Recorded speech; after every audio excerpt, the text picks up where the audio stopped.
రాష్ట్రంలో పెట్టుబడులు ఎలా ఉన్నాయండి? గత 5 ఏళ్లకు ఈ 2 సంవత్సరాలకు తేడా ఏం కనిపించింది అంటారు? గత 5 ఏళ్లలో ఎన్ని కంపెనీలు వచ్చినాయంటారు? ఈ గవర్నమెంట్ వచ్చిన ఎన్ని కంపెనీలు వచ్చినాయి అంటారు? 5 కోట్ల ఆంధ్రప్రదేశ్ ప్రజలకి నా విన్నపం ఏంటంటే, మన నారా చంద్రబాబు నాయుడు గారు అమృత ఫలాలు ఇచ్చే ఒక మహావృక్షం లాంటోడు. ఆ వృక్షానికి నేను ఒక 4 నీటి బొట్టులు అవ్వాలని అనుకుంటున్నాను. ప్రతి ఒక్క పిల్లలు భావతరాలకి మంచి భవిష్యత్తు ఇచ్చే ఒక అమృత ఫలాలు ఇచ్చే వృక్షాలుగా విరజిల్లాలంటే మళ్ళీ మన నారా చంద్రబాబు నాయుడు 3 టైమ్స్ మనకి సీఎంగా ఉంటే మన భారతదేశంలో అద్భుతమైన ఉన్నతమైన స్థానంలో మన ఆంధ్రప్రదేశ్ ఉంటుంది. అలాగే మన ఆంధ్రప్రదేశ్ యువత కూడాను ప్రపంచ దేశాలకి వెలుగునిచ్చే అంత గొప్పవాళ్ళుగా తీర్చిదిద్దుతాడు మన నారా చంద్రబాబు నాయుడు గారు.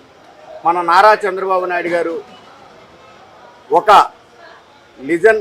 ఆయన అభివృద్ధి కోసం మన ప్రపంచంలో తెలియని వాళ్ళు అంటూ ఎవరూ లేరు. ఆయన్ని మనం గెలిపించుకుంటే రేపొద్దున్న మన దేశంలో ప్రతి ఒక్క యువతకు కూడా మంచి ఉన్నతమైన స్థానంలో ఉంటారు.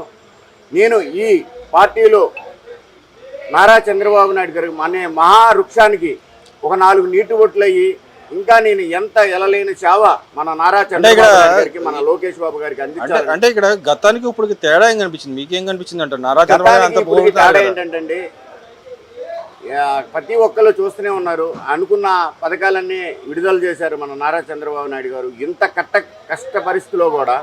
అలాగే మన రాజధాని అద్భుతంగా అభివృద్ధి అవుతుంది.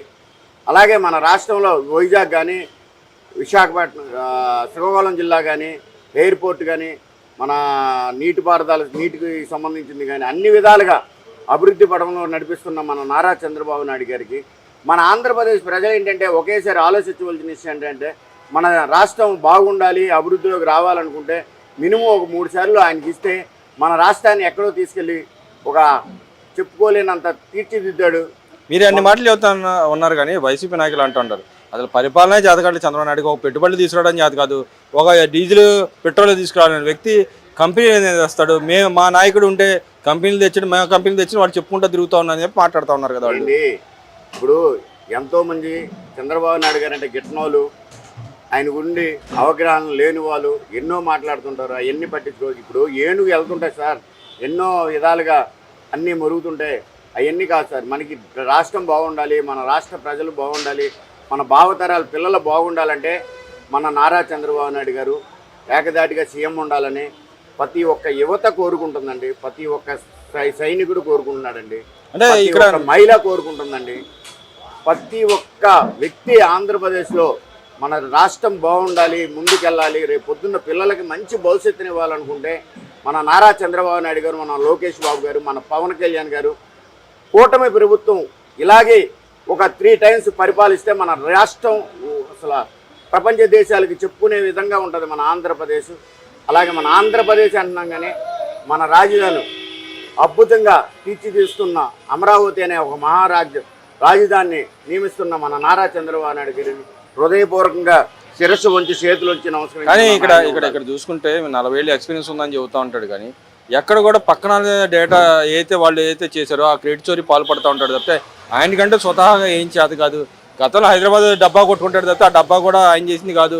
గతంలో కాంగ్రెస్ పార్టీ అవలంబించిన విధానాన్ని ఆయన కొనసాగించాడు తప్పితే ఆయనకి ఏం చేత కాదు. కంపెనీలు తీసుకురావడం చేత కాదు.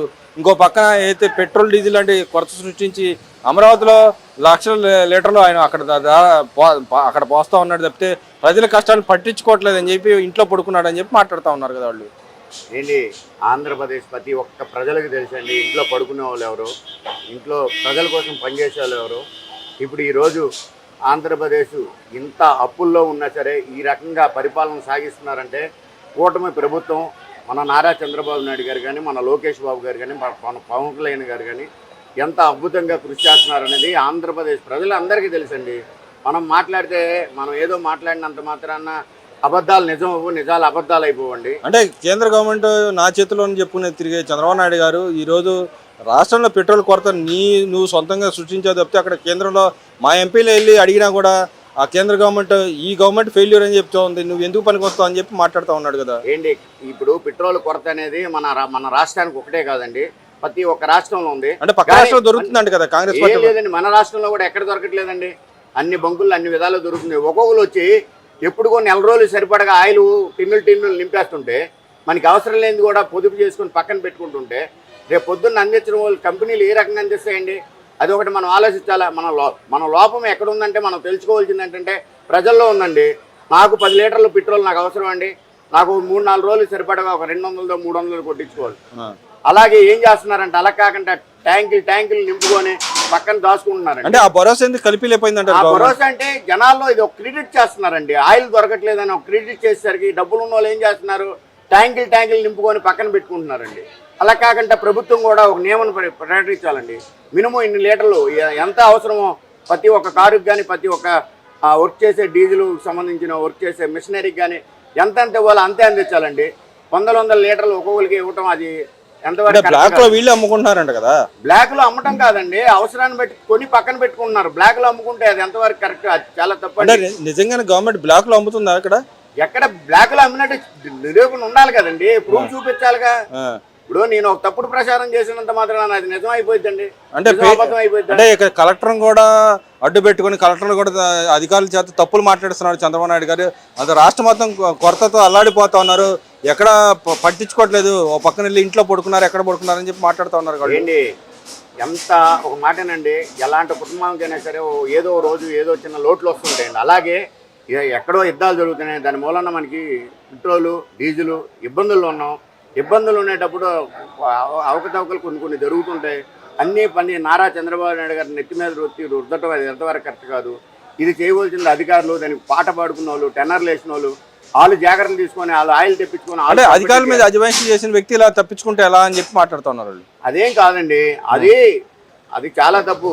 ప్రతి ఒక్క రాష్ట్రంలో కూడా ప్రతి ఒక్క జిల్లాల్లో కూడా కొరత అనేది ఉండొచ్చు, లేకపోకుండా ఉండదు. ఎందుకంటే ఆ కొరత రావడానికి కారణం ఏంటంటే మన ప్రజల్లోన ముందు జాగ్రత్త కోసం ఒక 5 లీటర్లు కావాల్సినాడు 50 లీటర్లు పక్కన పెట్టుకుంటుంటే, అంటే విజయనగర నాయకుడు కాబట్టి ఇలాంటివి కూడా ట్యాకిల్ చేయలేరా అని చెప్పి వాళ్ళు మాట్లాడుతున్నారు. అసలు చాలా అద్భుతంగా జరుగుతుందండి. ఆయిల్ దొరకపోవడం అంటే ఏం లేదండి, దొరుకుతుంది. అది ప్రచారం చేసుకున్నారు, దానివల్ల పెద్ద విషయం కాదు.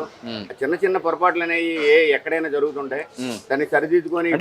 మా నాయకుడు నారా చంద్రబాబు నాయుడు గారు ప్రతి ఒక్క పెట్రోల్ బంక్ వాళ్ళకి వార్నింగ్ కూడా ఇచ్చారండి, ఆయిల్ ఎక్కడ కొరత రాకుండా, లేకపోతే టెన్నర్లు కూడా మారుస్తానని పబ్లిక్ గా. అంటే మీ ఫెయిల్యూర్ ని సార్ పేరు ప్రతి ఒక్కరు నారా చంద్రబాబు నాయుడు గారు వెళ్ళి పెట్రోల్ కొడతారా సార్? అది పేరు కాదు. ప్రతి ఒక్క ఎక్కడో ఏదో తప్పు జరిగినంత మాత్రం ప్రతి ఒక్కరిది మా నారా చంద్రబాబు నాయుడు గారి మీద, లోకేష్ బాబు గారి మీద, పవన్ కళ్యాణ్ గారి మీద కరెక్ట్ కాదు కదండి. ఎవరో చేసిన పొరపాట్లు, చిన్న పొరపాట్లు కూడాను ఒక నాయకులకి వాళ్ళని దృష్టిలో పెట్టుకొని మాట్లాడటం ఎంతవరకు కరెక్ట్ కాదండి. నారా చంద్రబాబు నాయుడు గారు ఆంధ్రప్రదేశ్ 5,30,00,000 మంది జనాలకి ఎంత ఏ రకంగా అభివృద్ధిలోకి నడిపించాలనేది ఆయన బలమైన సంకల్పంతో ముందుకెళ్తున్నారు. ఆయన సంకల్పం కూడా నెరవేరుద్ది. ఆయన 115 సంవత్సరాలు ఈ రాష్ట్రానికి, ఈ దేశానికి ఎలలేని సేవని అందించే శక్తి పరమేశ్వరుడు ఇస్తాడండి. సంవత్సరాలు ఆయనకి 115 సంవత్సరాల వయసు వచ్చేంత వరకు ఈ రాష్ట్రానికి, ఈ దేశానికి ఎలలేని సేవ, ఆయన కను ఊపిరి ఉన్నంత సేవ చేసే భాగ్యాన్ని ఆ పరమేశ్వరుడు కల్పిస్తాడండి. అంటే మనిషి 100 సంవత్సరాలు బతకడానికి అదే కాదు సార్, ఆయన నిజనున్న నాయకుడు అండి. ఒక బలమైన సంకల్పం పెట్టుకున్నాడండి. ఆ సంకల్పం నెరవేరేదాకా ఆయన చేసి పెట్టండి, వదిలిపెట్టండి. మామూలుగా అయితే మన సాధారణ మనిషికి అంత ఆయన ఫుడ్ విధానం కానీ, ఆయన మెడిటేషన్ కానీ, ఆయన గొప్ప లెజన్ ఉన్న నాయకుడు. ఆయన మెయింటెనెన్స్ ఎవరికి రాదండి. ఆయనకి 76 సంవత్సరాలు వయసు అంటే ఎవరైనా నమ్ముతారండి? 50 సంవత్సరాలలో నడవలేకపోతున్నారు. 76 సంవత్సరాల్లో కూడా ఆయన 18 ఏళ్ళ యువకుడిలాగా అందరూ అనుకుంటారు. 24 గంటలకు 18 గంటలే నారా చంద్రబాబు నాయుడు గారు కష్టపడతారు అనుకుంటారు, కానీ 24 గంటలకు 24 గంటలు నారా చంద్రబాబు నాయుడు గారు ప్రతి ఒక్క ఆంధ్రప్రదేశ్ ప్రజల కోసం కష్టపడుతున్నాడండి.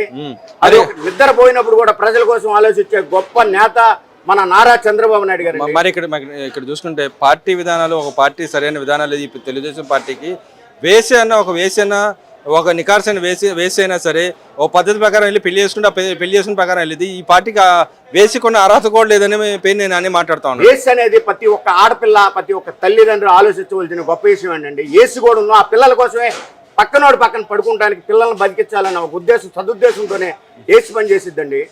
ఏసి పని చేసినంత మాత్రం ఆడదాన్ని తక్కువ చేయడం చాలా తప్పండి. మీ పార్టీని అంటున్నాడు కదా, కానీ పార్టీని కాదండి, ఏసి పని ఎందుకు చేసింది? వాళ్ళ ఫ్యామిలీని వాళ్ళ కుటుంబాన్ని పోషించడానికి. ఏసీ ఏమే కాదు కదండి, ఆమె దగ్గరికి వచ్చినాడు కూడా ఏసే కదా. తప్పు పడతాం చాలా తప్పు. ఆడదాన్ని సులకం చేసి మాట్లాడతాం అది ఎంతవరకు సమైజ్యం కాదు. మీ పార్టీ వేసి లాంటి పార్టీ కాదండి, పార్టీ ఏసీ అంటే ఏంటండి? స్త్రీని అవమానించడం చాలా అది పద్ధతి కాదండి, అది ఎంతవరకు కరెక్ట్ కాదు. ఏసీ కూడా మన కన్నక తల్లి లాంటిదే. ప్రతి ఒక్కరం కూడా తెలుసుకోవాల్సింది ఏంటంటే ఏసీ అంటే ఏంటంటే, ఏసీ అంటే స్పెషల్ గా వచ్చిద్దా? ఆమె కూడా ఒక ఆడపిల్ల, ఒక తల్లికి పుట్టిందాయే. ఆమె పరిస్థితులను బట్టి కొన్ని సమయాలను బట్టి భర్త లేని పరిస్థితి అవ్వచ్చు, లేకపోతే అనేక రకమైన సమస్యల మూలన ఒక ఏసీగా మారినంత మాత్రాన ఆమె పుట్టకంట మానిద్దా? ఆమె దగ్గరికి వచ్చిన కూడా ఒక ఏసీ కదా, మగోడు కూడా ఒక ఏసీ కిందకి లెక్కే కదా. ఆమె కన్నా హీనం అని చెప్పండి. హీనం అంటే చాలా తప్పండి, ఎవరిని కూడా చెప్పండి. ప్రతి ఒక్కరిని కూడా మన భారతదేశంలో ప్రతి ఒక్క స్త్రీని గౌరవించడం మన సాంప్రదాయం. ఏసీ ఇక్కడ పార్టీని అంటారు, ఆయన పార్టీ గురించి. పార్టీ అంటే వాళ్ళ గొప్పతనానికి వదిలేయాలండి మనం. అలా మాట్లాడితే వాళ్ళని ఆడవాళ్ళని ఎంత కింద పరిచి మాట్లాడుతున్నారు ఇప్పటికైనా సరే ఆడవాళ్ళు తెలుసుకోవాలి. అంటే ఇక్కడ మరి ఇంకో పక్కన అటు కోర్టులు కానీ ఇటు పక్కన గవర్నమెంట్ కానీ ఎందుకు చర్యలు తీసుకోకపోతే అలాంటి వ్యాఖ్యలు చేసిన ఆయన మీద గతంలో చూసాం. మన అక్కడ ఆంధ్రజ్యోతి పేపర్ మీద కానీ జగన్మోహన్ రెడ్డి గారు ఏదో తిట్టారని పట్టాభి గారి మీద ఆఫీస్ మీద దాడి చేసిన వ్యవహారాలు చూసాం. ఇన్ని దాడులు చేసినాడు, ఇప్పుడు మేము వస్తే రప్ప నరుకుతా అంటున్నాడు. ఇలాంటి వ్యాఖ్యలు చేసిన ఎందుకు కట్టడి చేయలేకపోతుంది గవర్నమెంట్? ఒకటి గొప్పతనం తెలుసుకోండి, ఎప్పుడు కూడా పార్టీ అధినేతలు కానీ పార్టీ నాయకుడు కానీ లోకేష్ బాబు గారు అని పవన్ కళ్యాణ్ గారని అభివృద్ధి మీద వాళ్ళు దృష్టి పెట్టారండి.